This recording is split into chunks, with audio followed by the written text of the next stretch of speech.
Welcome to genius people voice కి స్వాగతం. నేను మీ శైలజ. ఇక ఈనాటి పార్లమెంటు ఎలక్షన్లపై మనతో చర్చించడానికి మనతో ఉన్నారు genius people's voice chief journalist mister Rammohan Goud గారు. హలో నమస్తే. ఎలా ఉన్నారు సార్? ఇప్పుడు చూస్తున్నట్లయితే కనుక పార్లమెంట్ ఎలక్షన్లో బీఆర్ఎస్ మరియు బీజేపీ అంతర్గతంగా ఒకటే నినాదంతో ముందుకు వెళ్తున్నారు. సో కావాలనే బీఆర్ఎస్ నుంచి డమ్మీ క్యాండిడేట్స్ నిలబెట్టి బీజేపీకి అంతర్గతంగా సపోర్ట్ చేస్తున్నారు అంటున్నారు. సో అది ఎంతవరకు నిజమంటారు? ఇప్పుడు ఈ పార్లమెంట్ ఎన్నికల నేపథ్యంలో ప్రధానంగా ఒక ఆరోపణ, గత అసెంబ్లీ ఎన్నికల్లో బీఆర్ఎస్ బీజేపీ ఒకటే అనే నినాదాన్ని ప్రతిపక్ష కాంగ్రెస్ పార్టీ క్షేత్రస్థాయి ప్రజల వరకు తీసుకెళ్లగలిగింది. ఒకటి దాంట్లో 100% విజయవంతమైన. అందుకే వాళ్లకు, ఎందుకంటే అప్పుడున్న పరిస్థితులలో, అప్పుడు అసెంబ్లీ ఎన్నికల పరిస్థితులలో ముఖ్యంగా ఏంటంటే కవితను అరెస్ట్ చేయకపోవడము, రెండోది వచ్చేసి ఈ బీఆర్ఎస్ ప్రభుత్వం మీద చర్యలు ఏ రకంగా అవినీతి మీద తీసుకోకపోవడము అనేది కూడా వాళ్లకు ఒక అడ్వాంటేజ్గా ఈ నినాదాన్ని ప్రజల మధ్యలో తీసుకెళ్లడానికి ఉపయోగపడ్డది. అదే ఇప్పుడు కవిత అరెస్ట్ కూడా జరిగింది. దాని తర్వాత ఇప్పుడు కూడా మరి ముఖ్యంగా బీఆర్ఎస్ బీజేపీ కొన్ని నియోజకవర్గాలలో బీజేపీ గెలుపుకు బీఆర్ఎస్ ప్రభుత్వము దోహదం చేస్తుంది, డమ్మీ క్యాండిడేట్స్ని పెట్టింది అనేది అధికార పక్ష కాంగ్రెస్ పక్షాలు ఆరోపిస్తున్నారు. అది ఎంతవరకు వాస్తవం అనేది మనం చూసుకున్నప్పుడైతే కొన్ని సందర్భాలలో చూసినప్పుడు, ఎందుకంటే ఇప్పుడు మనకు ఈ వీళ్ళు డైరెక్ట్గా ఏ రకంగా కూడా ఈ ప్రజలను మభ్యపెట్టడానికి ఈ అన్ని పార్టీలు, ఈ ముఖ్యంగా ఈ బీఆర్ఎస్ కానీ బీజేపీ కానీ ఈ ప్రజలను మభ్యపెట్టడానికి ఎవరికి వాళ్ళు విమర్శలు అనేది మామూలుగా చేసుకుంటారు. ఇంటర్నల్గా అంతర్గతంగా వీళ్ళకు ఉన్నటువంటి ఒప్పందాలు, చీకటి ఒప్పందాలు ఏమైనా ఉన్నాయా అనేది మనం ఖచ్చితంగా చెప్పడానికి మన దగ్గర ఏ రకమైనటువంటి ఆధారాలు అయితే లేవు.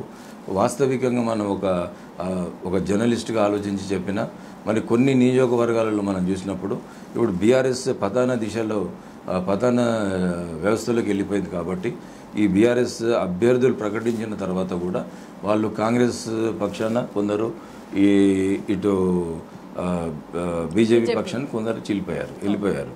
కాబట్టి అభ్యర్థులు లేనటువంటి క్రమంలో, భరాసాకు అభ్యర్థులు లేనటువంటి క్రమంలో, లేదా కొన్ని చోట్ల అభ్యర్థులు గట్టిగా ఉన్న క్రమంలో కూడా వాళ్ళు అంతర్గతంగా ఈ బీజేపీ గెలుపుకు దోహదపడుతున్నాయని ఎందుకు ఆరోపణలు వస్తున్నాయంటే, ప్రధానంగా ఇప్పుడు సికింద్రాబాద్ కిషన్ రెడ్డిది తీసుకోండి. కిషన్ రెడ్డి కేంద్ర మంత్రిగా చేసిండు.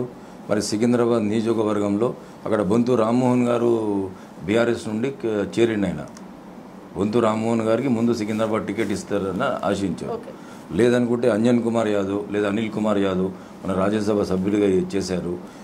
ఇలాంటి గట్టి నాయకులు ఉన్నప్పటికీ కూడా మరి దానం నాగేంద్రకు బీఆర్ఎస్ నుండి తీసుకొచ్చి ఆయనను పోటీలు నిలబెట్టడం కూడా, మరి నిలబెట్టడం ఒకటి. మరి ఇప్పుడు కాంగ్రెస్ కూడా ఏం చేస్తుందని మనం ఆలోచిద్దాం. ఇప్పుడు సికింద్రాబాద్లో దానం నాగేంద్రకి ఎంపీగా ఎన్నికయ్యే అవకాశం లేదు. ఆయన ఎమ్మెల్యేగా ఎన్నికయ్యిండు. మళ్ళీ తక్షణమే ఎంపీగా ఆయన పర్ఫార్మెన్స్ చేసే అవకాశం లేదు ఒకటి. మరి ఇక్కడ పద్మారావు గౌడ్ని నిలబెట్టారు బీఆర్ఎస్ తరఫున. ఆయనకు ఎంపీగా పోటీ చేసే అంత కెపాసిటీ లేదు, కేపబిలిటీ క్యాండిడేట్ కాదు ఆయన. వీళ్ళిద్దరు ఎంపీ క్యాండిడేట్స్ కారు. మరి కాంగ్రెస్ కూడా మరి ఎందుకు ఇప్పుడు బీఆర్ఎస్ మీద ఆరోపిస్తున్నారు, బీఆర్ఎస్ బీజేపీ ఒకటే అంటున్నారు. మరి ఈ దీంట్లో ఎందుకు లేదు?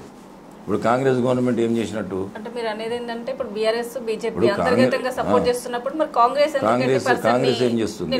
సికింద్రాబాద్ నియోజకవర్గాన్ని తీసుకుందాం. సికింద్రాబాద్ నియోజకవర్గంలో రేవంత్ రెడ్డి గారు ఏం చేశారు? మరి అక్కడ గట్టి అభ్యర్థులు ఉన్నారు.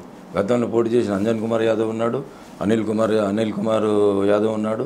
ఆయనకు రాజ్యసభ ఇచ్చి పంపించేసారు. అంజన్ కుమార్ ఖాళీగానే ఉన్నాడు. కొత్తగా చేరిన బొంతు రామ్మోహన్ ఉన్నాడు. ఆయనని పెట్టి గట్టి పోటీ ఇవ్వకుండా మరి ఈ కాంగ్రెస్ కూడా సికింద్రాబాద్లో డమ్మీ అభ్యర్థులు ఎందుకు పెట్టారు? ఇది కిషన్ రెడ్డికి రేవంత్ రెడ్డికి మరి ఏమన్నా ఉన్నాయని మనం అనుకోవచ్చు కదా. ఇప్పుడు వీళ్ళు ఆరోపిస్తున్నారు బీఆర్ఎస్ బీజేపీకి సపోర్ట్ చేస్తుంది. బీఆర్ఎస్ ప్రభుత్వం శీతల వ్యవస్థలో ఉంది కాబట్టి వాళ్ళ అంతర్గత కుమ్ములాటలు, కుటుంబ కుమ్ములాటలు, అవినీతి లో కురుకుపోయి జైలు జీవితాలు గడపబోతున్నారు. ఈ అంశాలతో వాళ్ళు చిత్తగలబడ్డప్పుడు మరి కాంగ్రెస్ ప్రభుత్వం సికింద్రాబాద్లో ఏం చేసింది? రోడ్ షోలు ఇవన్నీ మామూలుగా పెడతారు. రోడ్ షోలో మామూలుగానే పెడతారు. అభివృద్ధి జరగాలంటే కాంగ్రెస్ ఎంపీ అభ్యర్థి ఇప్పుడు కాంగ్రెస్ వాడు గెలిచే కాదు, కాంగ్రెస్ కాడ డిపాజిట్. ఇప్పుడు కాంగ్రెస్ నుండి ఇప్పుడు కాంగ్రెస్ అభ్యర్థిని దానం నాగేంద్రను నిలబెట్టడం ద్వారా, ఇటు బీఆర్ఎస్ నుండి ఈయన నిలబెట్టడం ద్వారా సున్యాసంగా ఆయనకు లక్షన్నర మెజార్టీ వస్తుంది కిషన్ రెడ్డి గారికి. ఆయన పెద్ద ప్రచారం చేసుకోకున్నా కూడా ఆయనకి ఇద్దరు డమ్మి క్యాండిడేట్లే కదా. మరి ఎట్లా ఆలోచిస్తాం? బీఆర్ఎస్ మీద కాంగ్రెస్ ఆరోపణ చేస్తుంది, వాళ్లకు తొత్తులుగా మారారు కొన్ని కాన్స్టిట్యున్సీలలోని. మరి కాంగ్రెస్ చేస్తున్నది ఏంటి? ఇప్పుడు అలాగే చేవెళ్ళ నియోజకవర్గం ఉంది. చేవెళ్ళ నియోజకవర్గంలో కొండ విశ్వేశ్వరరెడ్డి గారు భారతీయ జనతా పార్టీ నుండి బలంగా ఉన్నారు. మరి అక్కడ ఈ జ్ఞానేశ్వర్ ముదిరాజ్ని బీఆర్ఎస్ నిలబెట్టింది. జ్ఞానేశ్వర్ ముదిరాజ్ అనేది ఆయన ఎంపీ క్యాండిడేట్కి పర్ఫార్మెన్స్ చేయలేడు, అది డమ్మీ క్యాండిడేట్ బీఆర్ఎస్ నిలబెట్టింది. మరి మీకు అక్కడ బలమైన అభ్యర్థి సునీత మహేందర్ రెడ్డి గారు బలమైన పోటీ ఇచ్చే అవకాశాలు ఉండే చేవెళ్ళలో.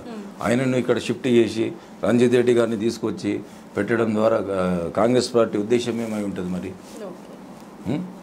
ఇప్పుడు కాంగ్రెస్ పార్టీ సపోర్ట్ చేస్తుంది.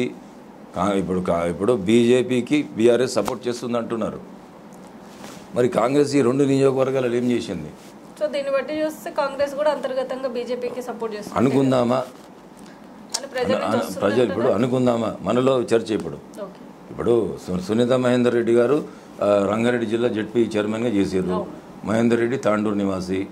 మరి ఆయన తీసుకొచ్చి ఇక్కడ వేస్తే మల్కాజ్గిరి కాన్స్టిట్యున్సీలు వేస్తే రేవంత్ రెడ్డి గారు సిట్టింగ్ సీటు, అక్కడ ఆయన గెలిచే అవకాశాలు ఎట్లుంటాయి? అటు బీజేపీకి నేను సపోర్ట్ చేస్తున్నాను అని చెప్పాలన్నా మరి ఎట్లా అనుకుందాం మనం? ఇదంతా కూడా ఈ రాజకీయ నాయకులు, ఈ రేవంత్ రెడ్డి గారిని తీసుకున్నా, కేసీఆర్ని తీసుకున్నా, ఈ కిషన్ రెడ్డి, నరేంద్ర మోడీ వీళ్ళందరినీ తీసుకున్నా కూడా ప్రజలను మభ్యపెట్టడానికి ఇవన్నీ డ్రామాలు చేస్తున్నారు అన్నట్టుగా మనకు అనిపిస్తుంటాం. వాస్తవంగా చెప్పాలనుకుంటే ఈ గెలుపు ఇప్పుడు కాంగ్రెస్కి ఖచ్చితంగా 6 నుండి 7 సీట్లు గెలిచే అవకాశాలు ఉన్నాయి. ఒక భారతీయ జనతా పార్టీకి కూడా 4 నుండి 6 గెలిచే అవకాశాలు ఉన్నాయి. మిగతా సీట్లో నువ్వా నేను అన్నట్టుగా పోటీ ఇద్దరి మధ్యలో ఉన్నది. మరి ఆ సీట్లలో ఎవరు గెలుస్తారని మనం వేచి చూడవలసిన అవసరం ఉంటుంది. ఈ ఆరోపణలు అనేది దాంట్లో అంత వాస్తవం ఉందని చెప్పుకోవడానికి వీల్లేదు, కానీ ఇట్లాంటి అనుమానాలు మనకు కలుగుతాయి. బీఆర్ఎస్ కూడా కొంతమంది ఇప్పుడు మేడ్చల్ మల్కాజ్గిరిలో ఈటల రాజేందర్ గారి గెలుపు కోసం అక్కడ డమ్మీ అభ్యర్థి రాగిడి లక్ష్మారెడ్డి అనేది పెద్ద పర్ఫార్మెన్స్ ఎంపీ క్యాండిడేట్ కాదు కదా, ఆయన ఎమ్మెల్యే కూడా నిలబడలేదు, కార్పొరేటర్ కూడా నిలబడలేదు. బీఆర్ఎస్ నుండి ఆయనకు ఎంపీ అభ్యర్థి చేస్తే ఆయన ఏం పర్ఫార్మెన్స్ చేస్తాడు? చేయలేడు. మళ్ళీ ఇక్కడ రేవంత్ రెడ్డి కూడా ఏం చేశాడు? మళ్ళీ వీళ్ళ మీద మల్లారెడ్డి మీద దాడులు చేసేసి ఆయన సైలెంట్గా పెట్టేశాడు. ఇక్కడ ఇవన్నీ రాజకీయ కుట్రలు అనేది జరుగుతున్నాయి. ఎవరి గెలుపు వాళ్ళు, ఎవరి టార్గెట్ వాళ్ళు అన్నట్టుగా పోతున్నారు. కానీ ఇటు బీఆర్ఎస్ తీసుకుపోయి బీజేపీకి ఏదో సపోర్ట్ చేస్తుంది, ఈ కాంగ్రెస్ వీళ్ళకి చేస్తుందని మనము స్పష్టంగా చెప్పలేనటువంటి పరిస్థితులు ఉన్నాయి. ఇప్పుడు కొన్ని నియోజకవర్గాల్లో కాంగ్రెస్ ఏం చేస్తుంది? చేవెళ్ళ నియోజకవర్గంలో కాంగ్రెస్ ఏం చేసింది? సికింద్రాబాద్ నియోజకవర్గంలో కాంగ్రెస్ ఏం చేసింది? మరి ఇప్పుడు మల్కాజ్గిరిలో కాంగ్రెస్ పార్టీ ఏం చేసింది? మెయిన్ అంటే తెలంగాణ మొత్తానికి main Malkajgiri contest the best అంటారు కదా సార్. సో మరి అలాంటి తెలంగాణ నియోజకవర్గాలలో అతిపెద్ద నియోజకవర్గం, పార్లమెంట్ నియోజకవర్గం మల్కాజ్గిరి అంటారు. ఈ మల్కాజ్గిరిలో ఈటల రాజేంద్ర గారు బీజేపీ తరఫున పెట్టారు. డమ్మీ క్యాండిడేట్ ఇప్పుడు డమ్మీ క్యాండిడేట్ ఏం కాదు, సునీత మహేందర్ రెడ్డి గారికి చేవెళ్ళ నియోజకవర్గం ఇచ్చేది ఉండే. చేవెళ్ళ నియోజకవర్గం ఇస్తే అక్కడ గట్టి పోటీ ఉంటుండే. కానీ బీఆర్ఎస్ నుండి వలస వచ్చిన రంజిత్ రెడ్డి గారికి ఇవ్వడం ద్వారా అక్కడ గెలుపోటమిలో ఏ రకంగా అంటే మళ్ళీ బలమైన అభ్యర్థి ఉన్నాడు భారతీయ జనతా పార్టీ తరఫున. కొండ విశ్వేశ్వరరెడ్డి గారు స్థానికుడు, రాజకీయ నేపథ్యం ఉన్న కుటుంబము, ఆర్థికంగా బలోపేతంగా ఉన్న కుటుంబము. కాబట్టి ఇక్కడ మనం ఇటు కాంగ్రెస్ని కూడా చేస్తున్న దాన్ని, ఇటు బీఆర్ఎస్ చేస్తున్న దాన్ని, ఇవన్నీ కూడా మనం గమనించవలసినటువంటి అవసరం ఉంది. మరి ఎంతవరకు వాస్తవం అనేది మనం ఇంకా ఎలక్షన్స్లోనే మనం ఇవన్నీ కూడా రిజల్ట్ని బట్టి మనం తెలుసుకునే అవకాశాలు ఉంటాయి. ఓవరాల్గా మొత్తానికి చూసుకుంటే అయితే బీఆర్ఎస్ పార్టీ ఒక ఖచ్చితమైన కంకణబద్ధంగా అయితే ఉన్నది. ఎట్లా ఉందంటే కాంగ్రెస్ గెలవకుండా బీజేపీ గెలుపుకు వాళ్ళు తన వంతు పాత్ర అయితే ఖచ్చితంగా కొన్ని నియోజకవర్గాలలో చేస్తున్నట్టుగా మనకు కనబడుతుంది. అలాగే ఈ కాంగ్రెస్ పార్టీ తీసుకుంటున్నటువంటి కొన్ని నియోజకవర్గాలలో కాంగ్రెస్ పార్టీ తీసుకుంటున్న నిర్ణయాలు కూడా ప్రజలకు అయోమయానికి గురి చేస్తున్నాయి. మరి ఈ అధిష్టానాల నిర్ణయాలు ఏ దిశగా దారితీస్తే ఫలితాలకు తారుమారు చేసే అవకాశాలు ఉన్నాయనేది కూడా నేను గతంలో ఒక వీడియో కూడా చేయడం జరిగింది ప్రత్యేకంగా. మీరు అడిగిన ప్రశ్నకు నేను చెప్పగలిగింది చెప్పాను.